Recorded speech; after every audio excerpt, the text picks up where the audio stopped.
नमस्कार दोस्तों। क्या आप जानते हैं कि पैसा कमाना और पैसा बनाए रखना दो अलग चीजें हैं।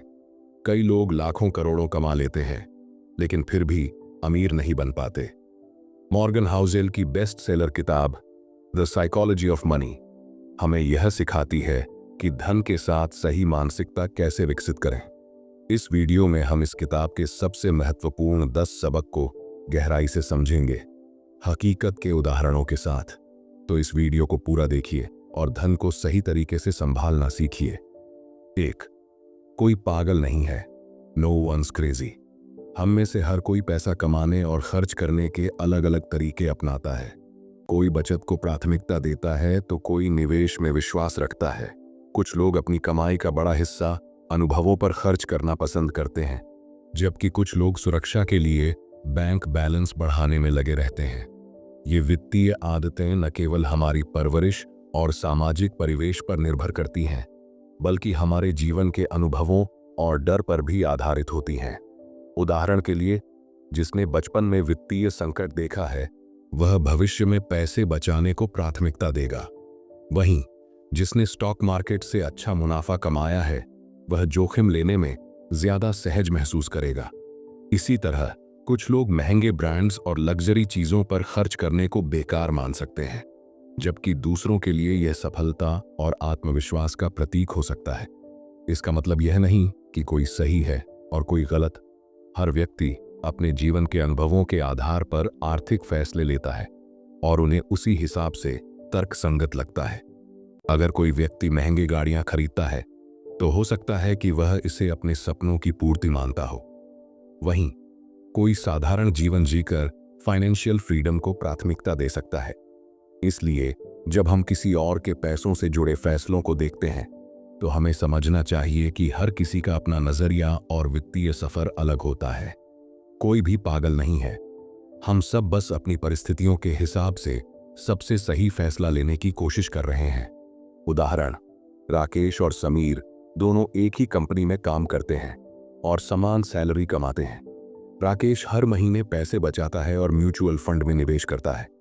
समीर हर नई चीज पर खर्च करता है, नई गाड़ी, महंगे गैजेट्स, रेस्तरां में खाना। 10 साल बाद राकेश के पास 50 लाख रुपए की बचत है, लेकिन समीर अब भी सैलरी के भरोसे जी रहा है। सीख, हर कोई अपने अनुभव के आधार पर पैसे के फैसले लेता है, लेकिन सही वित्तीय आदतें ही आपको अमीर बना सकती हैं। दूसरा, भाग्य और जोखिम, लक एंड रिस्क। कई बार हमारी सफलता में भाग्य और जोखिम दोनों का बड़ा हाथ होता है। हम अक्सर मानते हैं कि मेहनत ही सब कुछ है, लेकिन वास्तविकता यह है कि भाग्य और जोखिम का प्रभाव हमारी सोच से कहीं अधिक होता है। किसी व्यक्ति को सही समय पर सही अवसर मिल सकता है, जिससे वह सफलता की ऊंचाइयों तक पहुंच जाता है, जबकि कोई अन्य उतनी ही मेहनत करने के बावजूद संघर्ष करता रह जाता है। उदाहरण के लिए, दो लोग एक ही बिजनेस शुरू करते हैं, लेकिन अगर पहले व्यक्ति को सही समय पर बाजार में उछाल मिल जाता है तो वह सफल हो जाता है, जबकि दूसरा व्यक्ति मंदी के कारण नुकसान झेलता है। इसमें उसकी गलती नहीं होती, बल्कि यह जोखिम और भाग्य का खेल होता है। इसी तरह जोखिम भी हमारी सफलता में अहम भूमिका निभाता है। जो लोग बड़े फैसले लेने का साहस रखते हैं, वे ही असाधारण ऊंचाइयों तक पहुंचते हैं, लेकिन जोखिम के साथ असफलता की संभावना भी बनी रहती है। इसलिए सफलता या असफलता का पूरा श्रेय खुद को या दूसरों को देने से पहले यह समझना जरूरी है कि भाग्य और जोखिम का खेल हमेशा चलता रहता है। उदाहरण, बिल गेट्स दुनिया के सबसे अमीर लोगों में से एक हैं। उनके स्कूल में एक रेयर कंप्यूटर था जिसने उन्हें जल्दी कोडिंग सीखने का मौका दिया। अगर वह कंप्यूटर वहां न होता तो शायद माइक्रोसॉफ्ट इतनी जल्दी न बनता। सीख, सफलता सिर्फ मेहनत से नहीं मिलती, कई बार भाग्य और जोखिम भी अहम भूमिका निभाते हैं। 3. कभी पर्याप्त नहीं, नेवर इनफ। लालच कभी खत्म नहीं होता। हम जितना भी कमा लें, जितनी भी चीजें हासिल कर लें, अक्सर हमें और ज्यादा की चाह बनी रहती है। यह मानव स्वभाव है कि जब एक लक्ष्य पूरा होता है तो हम अगले की तलाश में लग जाते हैं। यही कारण है कि अमीर लोग और अमीर बनने की कोशिश करते हैं, सफल लोग और ऊंचाइयां छूने का सपना देखते हैं, और आम लोग अपनी जरूरतों से ज्यादा की ख्वाहिश पालते रहते हैं। समस्या तब आती है जब यह लालच हमें संतोष और खुशी से दूर ले जाता है। हम सोचते हैं कि अगर मेरे पास थोड़े और पैसे होते तो मैं खुश रहता, लेकिन जब वह पैसा आ भी जाता है तो हमारी इच्छाएं और बढ़ जाती हैं। यह एक अंतहीन दौड़ है जिसमें कोई मंजिल नहीं होती। लालच और महत्वाकांक्षा में फर्क है। महत्वाकांक्षा हमें बेहतर बनने के लिए प्रेरित करती है, लेकिन लालच हमें कभी संतुष्ट नहीं होने देता। इसलिए जरूरी है कि हम यह समझें कि असली खुशी केवल भौतिक चीजों में नहीं, बल्कि संतोष में छिपी होती है। जब हम यह सीख लेते हैं कि हमारे पास जो है वही पर्याप्त है, तभी हम सच्ची शांति और खुशी पा सकते हैं। उदाहरण, बर्नी मैडॉफ, जिसने दुनिया की सबसे बड़ी पोंजी स्कीम चलाई और लोगों से 65 अरब डॉलर का फ्रॉड किया। वह पहले से ही करोड़पति था, लेकिन और पैसा कमाने के लालच में घोटाले करता गया और आखिरकार जेल चला गया। सीख, कभी कभी सही समय पर रुक जाना भी अमीर बनने का हिस्सा होता है। चौथी, कंपाउंडिंग की शक्ति, पावर ऑफ कंपाउंडिंग। छोटे छोटे निवेश समय के साथ बहुत बड़े बन सकते हैं। यही कंपाउंडिंग की असली ताकत है। जब आप अपने पैसे को सही जगह निवेश करते हैं और उसे समय के साथ बढ़ने देते हैं, तो आपको सिर्फ अपने निवेश पर ही नहीं, बल्कि उससे मिलने वाले रिटर्न पर भी रिटर्न मिलना शुरू हो जाता है।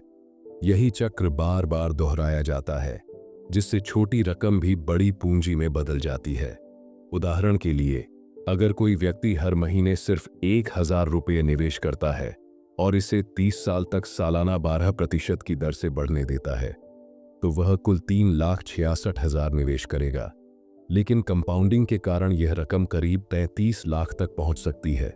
यह जादू सिर्फ निवेश में नहीं, बल्कि जीवन के हर क्षेत्र में काम करता है, चाहे वह ज्ञान हो, आदतें हो या मेहनत।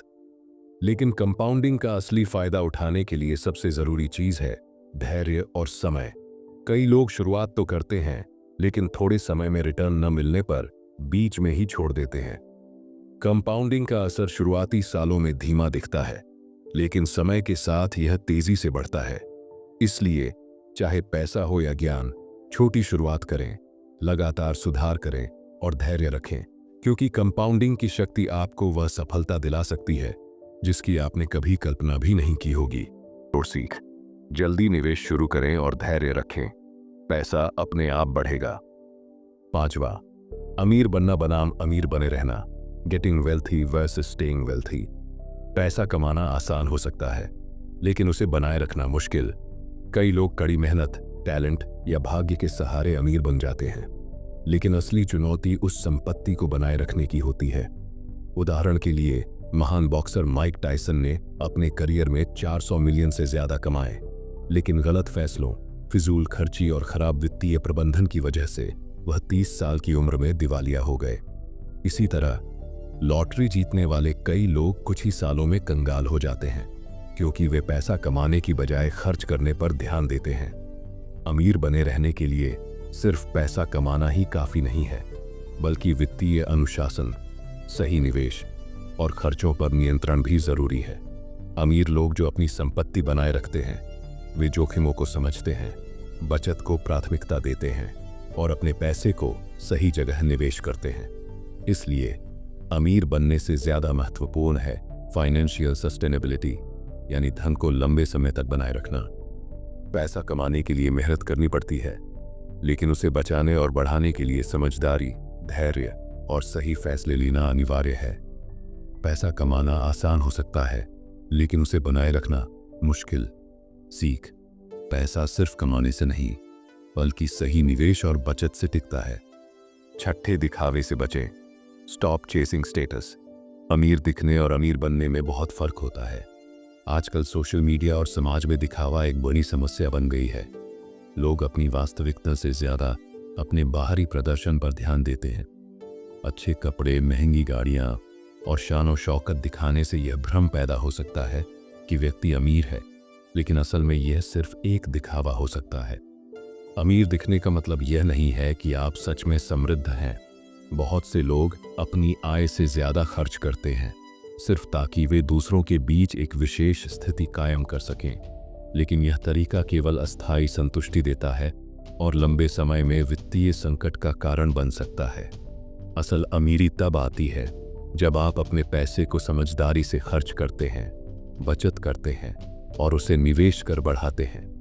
माना कि समाज में स्टेटस का महत्व है, लेकिन यह दिखावे से ज्यादा महत्वपूर्ण है कि आप अपने जीवन को किस तरह से संवारते हैं।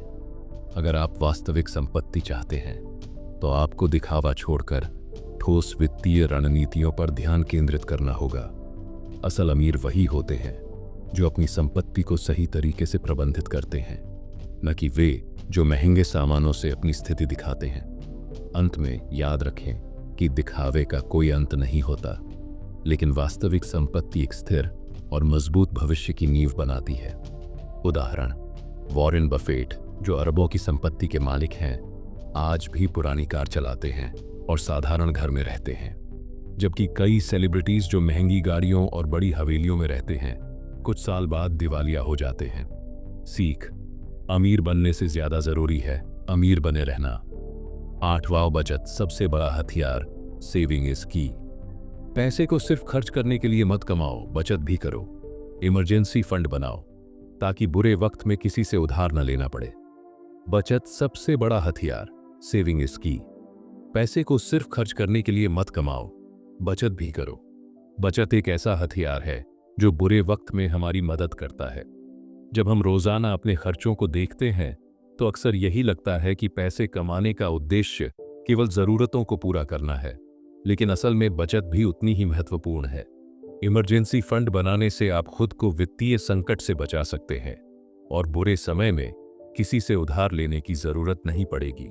उदाहरण के लिए, कोविड-19 महामारी के दौरान जिन लोगों ने अपनी कमाई का एक हिस्सा बचत में रखा था, वे आराम से घर पर रह सके बिना किसी वित्तीय चिंता के।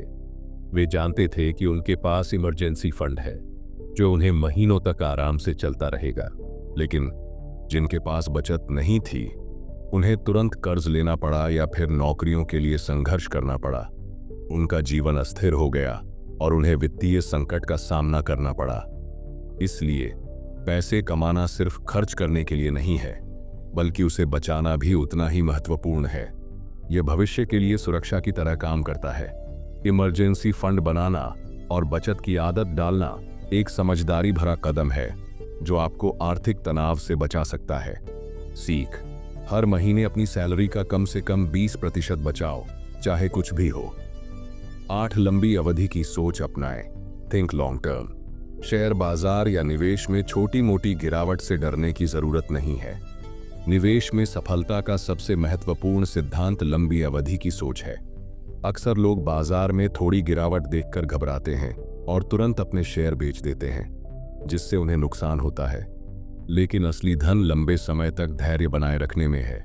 2008 के आर्थिक संकट के दौरान कई लोग घबराकर अपने शेयर बेचने लगे और भारी नुकसान उठाया।